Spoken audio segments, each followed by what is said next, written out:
नमस्कार मु श्रद्धा सुमन बारिक पवित्र ओडिशा दिवस अवसर रे छोट कविताटीए गाइबाकू जाउछि। ओडिशा माटी रे जन्म आमरी ओडिया मो परिचय गर्व करे मुहि मो भाषा को नहीं ओडिया अस्मिता ध्येय। एही माटी आम रही अछि धरी कलिंग वीरर गाथा चंडाशोक को जे धर्माशोक कला आपे नई जाए मथा। भाषा भित्तिरे जे राज्य गरा हेला जहार नाम ओडिशा उत्कृष्ट कलार राज्य उत्कल मधुर ताहार भाषा। उत्कल गौरव मधुसूदन जे ओडिया एकाठी कले भारत वर्षरे गोटिए राज्य से गढ़िबारे मन देले।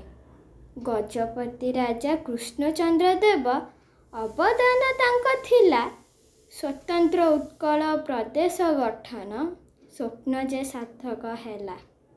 1936 मसीहा एप्रिल 1 दिन परिचित हेलु ओडिया नामरे उत्कल संतान गण।